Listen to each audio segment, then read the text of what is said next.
रश्मि और अमर लॉकडाउन के चलते डेटिंग ऐप पर मिलते हैं। उसी बीच उनकी बॉन्डिंग बहुत अच्छी बन जाती है और दोनों एक दूसरे से प्यार करने लगते हैं। बस लॉकडाउन खत्म होते ही चट मंडी पट शादी। उससे पहले घर में बात तो कर लो। अरे माँ पापा कभी मना नहीं करेंगे। अमर की बात सुन रश्मि खुश हो जाती है। ऐसे ही दिन बीतते हैं और देखते ही देखते लॉकडाउन खुल जाता है, जिसके अगले ही दिन अमर अपने परिवार के साथ रिश्ता लेकर रश्मि के घर पहुंच जाता है। अभी लॉकडाउन खुला ही है और कोरोना तो खत्म भी नहीं हुआ, इसलिए ज्यादा कुछ ना करके अगले कुछ दिनों में छोटे फंक्शन के साथ शादी कर लेते हैं। अमर के पापा की बात पर सब सहमत हो जाते हैं। कुछ दिन बाद दोनों की शादी हो जाती है और रश्मि अपने ससुराल पहुंच जाती है।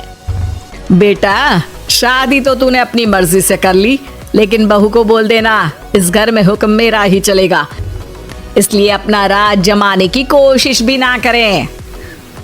माँ, रश्मि को यहाँ सिर्फ प्यार, आशीर्वाद और अपनापन चाहिए, पैसा या राज नहीं। बेटी की बात पर सास मुंह बनाए वहां से चली जाती है और अब वो हर रोज रश्मि को परेशान करना और ताने देना शुरू कर देती है। देखो, ये है आजकल की लड़की, इंटरनेट पर लड़कों से बातें करते हुए इन्हें शर्म भी नहीं आती, और यहाँ तो देखो कितनी सीधी सुशील बनकर दिखा रही है। मम्मी, शादी के रिश्ते वाले इंटरनेट ऐप से जब किसी को कोई दिक्कत नहीं है, फिर डेटिंग ऐप के जरिए मिलना किस तरह गलत हो सकता है? रश्मि के डेटिंग ऐप वाली बात सुन उसकी हैरान सास तुरंत तुनक कर पूरे घर को सिर पर उठा लेती है, जिसकी आवाज सुन अमर और उसके पापा भी वहां आ जाते हैं। हाय मेरी माता, इतना बड़ा झूठ! डेटिंग ऐप को इंटरनेट के जरिए मिली है बोलकर इस कलमुही को मेरे सर ला बिठा दिया। अरे नास पिटी, तुझे जरा भी शर्म नहीं आई? वहां न जाने कितने लड़कों से गुलु गुलु करके तुझे मेरा ही लड़का मिला था फंसाने के लिए। माँ, मुझे तो समझ नहीं आ रहा क्या बोले जा रही हो। डेटिंग ऐप इस्तेमाल करना कोई अपराध नहीं है, और तुम रश्मि को ऐसा कैसे बोल सकती हो? मैं भी तो था उस ऐप पर। पहले उसके लिए माँ से झूठ बोला और अब लड़ाई कर रहा है। सास और अमर की बात सुनकर रश्मि हैरान खड़ी रहती है। अमर, तुमने घर में झूठ क्यों बोला? ये सब देख रही हो ना, इसी की वजह से झूठ बोलना पड़ा। एक तरफ अमर और रश्मि की ये बात चल रही होती है, वहीं दूसरी तरफ सास का नॉन स्टॉप क्लेश सबको परेशान कर देता है। सब एकदम चुप, जो हुआ सो हुआ, अब मुझे कुछ ना सुनाई दे। पति की बात सुन सास चुप होकर वहां से चली जाती है, लेकिन अब वो रश्मि के सिर दुनिया भर के सारे काम डालकर उसका जीना पहले से भी ज्यादा मुश्किल कर देती है। मम्मी, मैं आपका गुस्सा समझ सकती हूँ, आपको जो करना है कर लीजिए, मैं कभी कुछ नहीं बोलूंगी। उम्मीद है किसी दिन तो आपका गुस्सा शांत होगा और नफरत प्यार में बदलेगी। रश्मि की अच्छाई को उसका नाटक समझकर सास गुस्से के 7वें आसमान पर चढ़ जाती है और उसी शाम रश्मि को नीचा दिखाने के लिए अपनी सहेलियों को घर बुलाकर उसकी बुराइयां करने लगती है। अरे कौशल्या, क्या बताऊं, आजकल के बच्चे ना बहुत एडवांस हो गए हैं। पहले रिश्ते घर परिवार वाले सब देख परख के कराते थे, और अब ये लोग खुद न जाने कहां कहां मिलकर खुद ही सब कुछ पक्का करके हमें बता देते हैं। लड़की का कैसा दिन धर्म, कैसा ईमान, कैसा चरित्र कुछ नहीं पता, बस प्यार किया और घर लाकर बिठा देते हैं। अरे ऐसा क्यों बोलती हो?